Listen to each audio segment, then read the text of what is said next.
Hola, muy buenas noches. Un saludo a todos los que a esta hora están en sintonía con Telesur y en particular con su mesa redonda internacional desde La Habana, Cuba, donde tengo el placer de recibir a un prestigioso economista italiano, el doctor Luciano Bassapolo. Es asesor del rector de la Universidad de la Sapienza de Roma para las relaciones con los países del ALBA. Bienvenido, gracias por estar de nuevo con nosotros. Gracias a vosotros, gracias a todos. Luciano, vamos a poner hoy sobre la mesa, con la ayuda suya, un tema que gana titulares todos los días en los medios de comunicación. Europa en huelga. Casi todo lo que se recibe de Europa en los últimos días, en los últimos meses, yo diría casi que en los últimos años, tiene que ver con huelgas y protestas que hacen recordar lo que vivió hace ya 20 años América Latina, a pesar de lo cual parece que el viejo continente no aprende de los cambios que ha hecho nuestra región. De todas maneras, quiero su opinión sobre el tema. Les propongo ver un material introductorio y enseguida volver para poner el tema sobre la mesa. Reitero, Europa en huelga. Acompáñenos, solo por Telesur. La crisis económica que atraviesan los países del viejo continente parece tocar fondo. Las impopulares medidas de austeridad promovidas por los gobiernos de la Unión Europea han desatado una fuerte oleada de huelgas y protestas populares por toda la región. Con un desempleo que afecta a más de 26 millones de personas, los manifestantes no ven la luz al final de un largo túnel de austeridad y reformas iniciado en 2010 que se traduce en la asfixia económica y el desmantelamiento de la sanidad, la educación y la protección social. Las huelgas han ganado fuerza en las últimas semanas ante el inmovilismo de los gobiernos europeos, obsesionados con los paquetes de rescate promovidos por la Troika, sin importar el costo social de su aplicación. Y uno tiene a veces, cuando ve estas imágenes, la idea de que está viendo imágenes viejas y sin embargo son muy actuales, son de ahora mismo, son de las últimas horas. Digo viejas porque lo vivimos tanto en muchos países de América Latina. ¿Cómo catalogaría Bassapolo lo que está ocurriendo en este momento en Italia y por qué la huelga parece ser el signo que identifica todos los acontecimientos en esa parte del mundo? Es verdad que es la continuación de la aplicación de la política del Fondo Monetario Internacional que tenía aquí en América Latina, el plan de ajuste estructural. Hoy el Banco Central Europeo está aplicando a la Europa, en particular a los países de la Europa mediterránea, la semiperiferia, Italia, Portugal, España y Grecia, la misma política. ¿Por qué? Porque la continuación del neoliberalismo, que no es verdad que terminó. Porque hoy lo que necesita la Europa es una condición de apoyar absolutamente la construcción de una Europa en la competencia global que da un rol fundamental a nivel internacional a la economía de Alemania. Para hacer esto, la decisión son todas decisiones en la que llamamos la Troika, el Fondo Monetario Internacional, el Banco Central Europeo y la Comisión Europea. Para ser claro, yo no hablo contra la Europa como construcción cultural. Yo me siento europeo, cada uno tiene de reivindicar su origen. Hoy el problema es la Unión Europea, que es una construcción imperialista donde la palabra imperialismo no tiene de impresionar. La palabra imperialismo tiene una función política y una función económica. Para nosotros, economistas, imperialismo significa una construcción de una forma de neoliberalismo aplicado. Esta huelga que se está viendo, ojalá que sería no más fuerte de una visión mía, porque la gente hoy no tiene una perspectiva. En particular...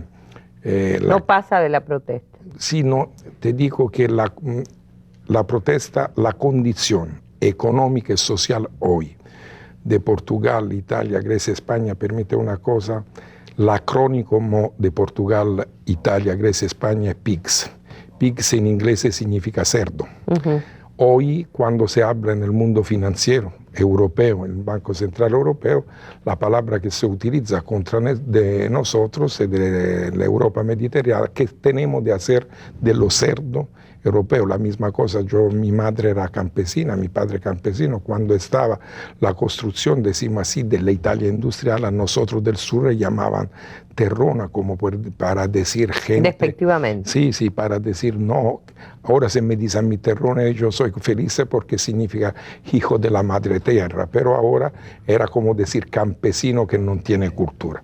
Hoy es la misma cosa. ¿Por qué digo esto? Digo esto para decir que en este momento le interesa que los países del área mediterránea tienen de ser completamente deindustrializados. La industria tiene de ser deslocalizada, donde los países del este europeo, donde el gasto del trabajo es muy bajo, donde no está derecho sindical, donde se puede poner una, decimos así, competición global de área. La construcción de la Unión Europea, la construcción del área monetaria del euro para contrapponerse all'area del dollaro. Esta es guerra. La guerra puede asumir la forma financiera, la forma militar, la forma económica, la guerra social. No me parece una cosa muy dura decir la realidad hoy. En Europa está pasando con este tipo de política un masacre social. Los jóvenes no tienen una perspectiva. Se habla de 26 millones de desempleados. No es así. Estos son los desempleados oficiales. En lo comprensivo son más de 40 millones. En Italia hoy se habla de un desempleo del 11-12% oficial. Pero decimos que se trata del 15-20%. Y el restante, la mayoría de los trabajos son trabajos precarios. Es decir, el precariato... En Grecia se estima que ya está por 30%. 30%. Considera una cosa, que l'Italia del sur, de Roma abajo, tiene una media del 30% de desempleo. Y el desempleo juvenil de 15 a 29 años es el 60%. Y el restante trabajo precario. La precariedad en el capitalismo es una forma normal que cambió de fin del año 90 ahora, que la precariedad tiene forma legalizada. Hoy en Italia están 43 contratos que lo llaman de trabajo atípico, de flexibilidad, que no es una flexibilidad, es una precariedad. Yo cuando hablo con mis estudiantes a la universidad... Por eso se habla tanto del contrato de trabajo y hay una protesta en relación con todo eso. Exacto, porque ¿cuál es la función hoy? Render el contrato del trabajo individual y no colectivo. Si es individual, la forma, decimos así, de presión es fuerte. Quebrar para evitar la unidad de los trabajadores. Vamos a hacer una pausa, Luciano. Seguimos en nuestra mesa redonda de Telesur. Hoy estamos poniendo sobre la mesa el tema de Europa en huelga, ocupa titulares por países diferentes, pero parece ser una condición especialmente para la Europa mediterránea. Estamos con Luciano Bassapolo, economista italiano. Siga con nosotros, solo por Telesur.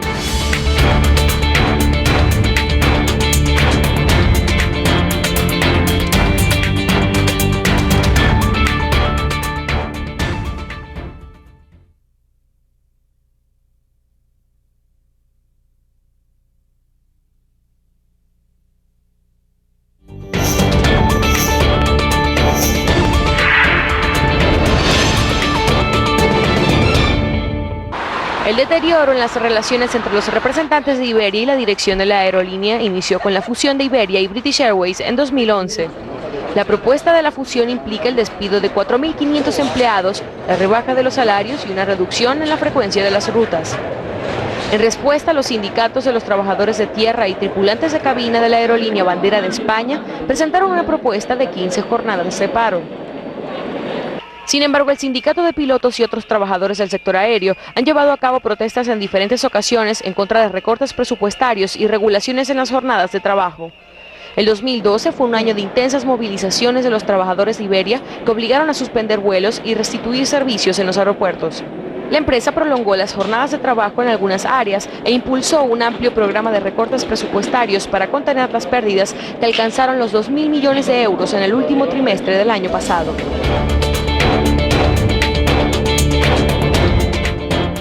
Y la huelga de Iberia, que ha sonado tanto en las últimas horas, me permite acercarnos para retomar de nuevo la comparación, valga o no. Es decir, Luciano me aclarará. Walter Martínez recordaba en Dossier todos estos días que esas mismas empresas europeas como Iberia se tragaron a empresas banderas de la aeronáutica en América Latina por montos de dinero ridículos realmente. No hicieron nada. Ahora mismo Bolivia acaba de intervenir o de nacionalizar todo lo que tiene que ver con su sistema de servicios aeroportuarios, y se está dando este fenómeno de que parece que Gran Bretaña absorbe a Iberia con total olvido de las condiciones para sus trabajadores. Pregunto, la política que estamos viviendo hoy indica que la Unión Europea nunca ha sido una integración que digamos que se conduela, no voy a decir que se conduela, que tenga en cuenta equilibrar fuerzas, es tan depredadora en su relación interna como lo ha sido con América Latina? Decimos una cosa, si se tiene de hablar hoy de Unión Europea, tengo de decir 10 segundos una cuestión histórica. Después de la Segunda Guerra Mundial salió como potencia económica y militar los Estados Unidos. Perdieron la guerra Italia, Alemania y Japón. La Italia no tenía y no tiene una burguesía dirigente, es una burguesía asistida de parte dello Stato que no tiene una idea de largo plazo. La burguesía della Alemania e del Japón con un modello differente degli Stati Uniti. Gli Stati Uniti tiene un modello importador de capitalismo muy agresivo. El modello que se llamaba renano-nipponico, ¿no? alemano-japonés, era un modello más de capitalismo suave, decimos, de capitalismo social, donde se daba un salario más alto a los trabajadores para disminuir lo que era el conflicto social. La Alemania, ¿qué ocurre? Que a un punto tiene necesidad de participar a la economía mundial. Y para hacer esto necesita de un área monetaria y necesita de un área comercial. Datos de noviembre, no de 30 años atrás, de 3 meses atrás, se dice que el 47% de la exportación de la Alemania es en Europa, lo otro en América Latina. Esto significa que tú necesitas, para tu modelo exportador de la Alemania, necesitas país europeo importador. El bloque europeo es un bloque histórico, pero no es un bloque económico y monetario hoy. Un ejemplo. Cuando se va a construir... ¿No ha logrado ser una potencia económica, es lo que quiere decir? No, es una potencia económica en función de la potencia de la Alemania, no es complexiva. Un ejemplo, cuando entró el euro, ¿no? Cuando, lo explico en manera muy sencilla todo eso, cuando se crea una alianza de países, la moneda tiene de representar un equilibrio de los varios países. Por ejemplo, el ALBA ahora tiene una moneda de compensación que es el sucre, una moneda virtual. Cuando el sucre ojalá se va a transformar en una moneda real, se tiene de pesar la economía cubana, la venezolana y la boliviana. Es normal que la participación de Cuba decimos así, a la moneda tiene de ser diferente de la del Venezuela, porque la riqueza social es diferente. ¿Qué ocurrió a la fin del año 90, cuando se construyó el euro? Todo se construyó en función de la riqueza social de la Alemania. Nosotros teníamos la Italia como moneda la lira. El poder de adquisición de la riqueza del país era más o menos la mitad de la Alemania. Eso significaba que cuando se estaba el cambio se tenía de pesar en esta manera. El peso era más o menos de 1.100 liras. Esto determinó que el euro se cambió con la lira a 1936, al doble. La gente que compraba, por ejemplo, un kilo de pan, ¿no? que pagaba 1.000, lo pagaba 1 euro, que eran 2.000. Se determinó una inflación no declarada, no oficial, del 100%, que significa que el poder de adquisición del salario inmediatamente para apoyar la Alemania diventó la mitad en Italia, España, Grecia y Portugal.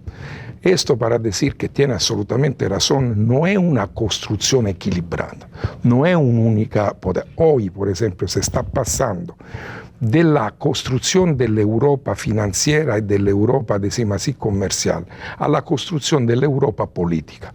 Uno piensa una cosa positiva, no, porque se está construyendo el sobreestado europeo, donde la decisión hoy no es solo una crisis, por eso llamamos crisis sistémica, no es solo una crisis monetaria, económica, financiera, hoy es una crisis sistémica porque también, decimos, el Estado de Derecho de la burguesía europea no existe, la decisión hoy no se asume en el Parlamento Nacional. Es una crisis moral, además también de una crisis política. Bueno, el debate que ha habido en las últimas horas en el Parlamento español, o el análisis del Estado de la Nación, lo marcó la corrupción como uno de los temas fundamentales. Hoy en Italia existe esta situación. El gobierno de Monti era un gobierno, decimos entre comillas, técnico, no elegido. Significa que también la democracia burguesa no es en este momento aplicada. La nuestra Constitución no es aplicada. La corrupción es tremenda.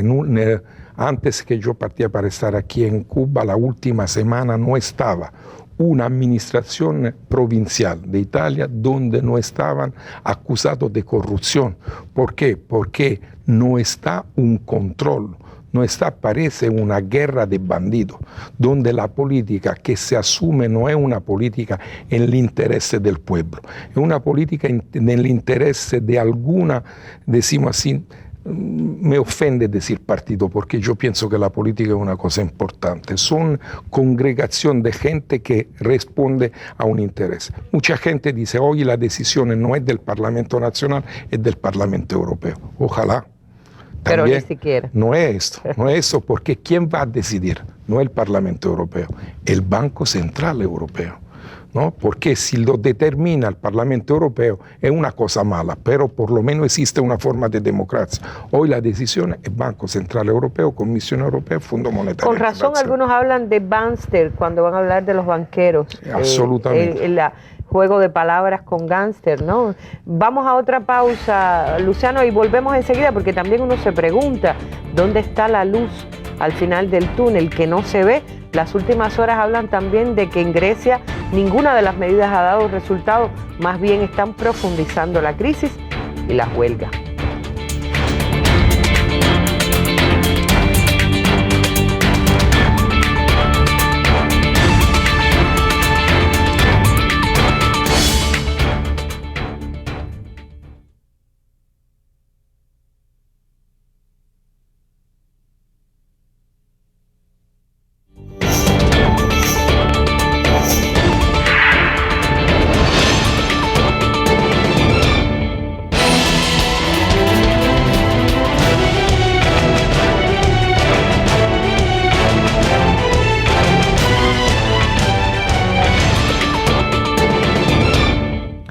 Es tremendo cuando se ven estas imágenes porque también los ricos más ricos no han dejado de ser los más ricos, ¿no?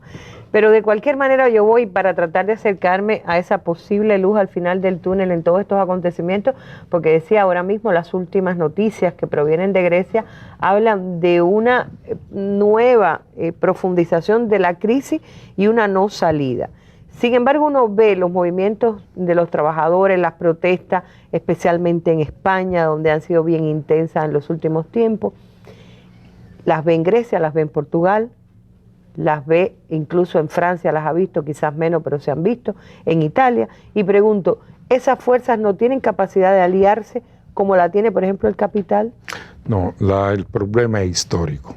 El problema histórico de la izquierda europea y también del movimiento sindical europeo es que después del año 70, empiezo del año 80, se pensó, esta es una locura porque la historia no es así, se pensó que la única posibilidad era contraponer a un capitalismo agresivo, un capitalismo moderado social esto. Y la izquierda, también la izquierda comunista europea, eurocéntrica, renunció completamente a la idea de la transformación. Esto significa que a nivel táctico se podían hacer mil cosas, pero mantener una idea estratégica de la superación del modo de producción capitalista. La renuncia de esto portó, por ejemplo, el Partido Comunista Italiano, que era muy fuerte, tenía el 35%, hoy es representado en la historia de lo que se llama Partido Demócrata. El Partido Demócrata, que entre comillas sería el partido de centro-izquierda, hoy apoya fuerte la política de masacre social del Banco Central. También el sindicato histórico, que era appunto la CGIL, la Confederación General del Trabajo, para no hablar del otro, decimos, hoy es subordinada completamente al interés del banco, de la multinacional esto. Esta huelga que estamos viendo, que son cosas extremadamente positivas que se tiene de reforzar, son movimientos sociales o son algunos sindicatos conflictuales, por ejemplo el PAM en Grecia o la Unión Sindical de Base en Italia, que tienen una fuerza de impacto. ¿Por qué? Porque la gente sabe que la salida de esta crisis no puede ser una salida económica. La salida tiene que ser política. ¿Por qué digo política? Porque hoy no está la condición de una nueva fase keynesiana Hoy no es que están cortando solo el salario directo. Hoy el estado del bienestar no existe en Europa. Están atacando fuerte la sanidad pública, la instrucción pública. Por ejemplo, la semana antes de que yo me partía para aquí, fue una reunión de la Unión Europea de todos los ministros de la economía y cortaron para el periodo 2013-2016, cortaron solo gasto de sanidad pública, de instrucción pública y más del 80% de lo que el gasto de la investigación. Un país, un área que no tiene fuerza de investigación pública, significa que la investigación es toda de la multinacional, en nuestra perspectiva. Estamos viendo unas manifestaciones gigantesca que hubo en su momento frente al Parlamento español. Yo pregunto, en la medida que se profundice esa política de negación, ese estado de negación en que están estos estados y la población se rebele, ¿no estaríamos en presencia de condiciones para la caída de gobiernos como ocurrió en América Latina tantas veces en los años 90? Creo Correa, Cristina, cuando se han ido a Europa o han recibido a líderes europeos, han dicho, nosotros vivimos esto, les recomendamos no profundizar política de recorte. ¿Qué pasa? ¿Europa no tiene capacidad para oír a América Latina? Ahora, decimos una cosa. Cuando yo digo que la izquierda europea es eurocéntrica, significa que no tiene la capacidad de pensar que hoy el punto de referencia más alto para la transformación es el ALBA. El ALBA demuestra que se puede aceptar formas de socialismo diferentes. Lo de bolivariano no es el cubano no es, decimos, el socialismo comunitario de Evo, pero se está haciendo una política antiimperialista, anticapitalista, la nacionalización del banco, la nacionalización del sector estratégico. La Europa piensa que se puede crear una condición completamente europea porque la idea de la Europa es una idea colonial. Esta es la cuestión fundamental. La gente, yo pienso que en el futuro este tipo de huelga se va a reforzar porque la crisis económica y financiera se está transformando en crisis social. ¿Dónde está el peligro? Que si no vamos a reforzar la subjetividad de clase, decimos los partidos de izquierda, el sindicato de izquierda, se puede determinar una salida de la crisis en clave reaccionaria. Esto es el gran peligro. Se tiene de reforzar esto, la hipótesis, decimos así, política de izquierda. Cuando yo digo salida política, significa que hoy se tiene de mirar absolutamente a la América Latina y no solo al ALBA. También en la Argentina, el Brasil, Cristina y todo esto, están haciendo una política muy fuerte, soberana. Sí, soberana. Y sobre todo con énfasis en lo social, que yo diría que esa es la lección. Pero justamente para terminar, vuelvo a Italia y se dice que puede ser un actor cómico, Beppe Grillo, ¿no? Beppe Grillo, que gane las próximas elecciones, en el sentido de que es el hombre que ha promovido la idea de la antipolítica. Es decir, ¿qué significa que un antipolítico gane unas elecciones políticas? Esto significa que la izquierda no tiene una perspectiva histórica hoy en Europa. ¿Por qué? Si un actor cómico que hace la antipolítica diciendo que la izquierda es la misma de la derecha, que toda la política no se tiene de hacer, que no habla del mundo de los partidos, habla no se tiene de hacer política. Toda esta gente, y pienso que Beppe Grillo va a tomar el 15-20%, que es una cosa tremenda, porque estamos hablando que coalición de izquierda puede tomar el 4-5%. Significa que la gente está... Y por esto digo, el peligro es la salida reaccionaria. Si no vamos a tener una política de izquierda fuerte, de reforzar el conflicto, la huelga y todo, 1000 personas como Beppe Grillo o peor van a disfrutar esta fase. La tarea de nosotros en general, de la gente que somos capaces de pensar que se tiene de construir, como se decía una vez, una otra Europa posible, un otro mundo posible, tiene de pensar a un hecho fundamental. Hoy no es un problema solo de sobrevivir en Europa. Hoy es el futuro de la humanidad. Si no ponemos esta cosa como central, es la humanidad que no tiene futuro. Bueno, se nos acabó el tiempo, desgraciadamente. Creo que Beppe Grillo y todos los que defienden la antipolítica se están basando justamente en el desprestigio absoluto de la clase política europea, que termina siendo, como fueron tantos también de este lado del planeta en los años 90, circulando del poder político que le dura poco tiempo a estas propias transnacionales que financian la jubilación de los malos políticos que sufrimos también aquí en América Latina. Eso fue la experiencia de los años 90. La experiencia tremenda de hoy, ¿cuál es? Que todo está en mano, no a forma nueva, a un neoliberalismo tremendo que nos da posibilidad. Tentaron con la financiarización de la economía, con la privatización, y lo que está ocurriendo a la Iberia fue la Italia, la fusión es todo, pero no es esta la perspectiva. O inversión social, o nacionalización, o decimos una salida política, o no tiene una perspectiva la Europa. Bueno, pues parece que por ahora no la tiene clara. Gracias. Luciano Guazzapolo, economista, asesor del rector de la Universidad de la Sapiencia de Roma, nos ha acompañado hoy a tratar de encontrarle una explicación a por qué amanece todos los días un país de Europa en huelga y a veces varios países. ¿Cuánto durarán estas huelgas? ¿Cuánto durará el problema europeo? Es algo que parece que no tiene todavía forma de dilucidarse. En la Mesa Redonda Internacional seguiremos abordando este tema. Muchas gracias por su atención. Hasta un nuevo encuentro. Muy buenas noches.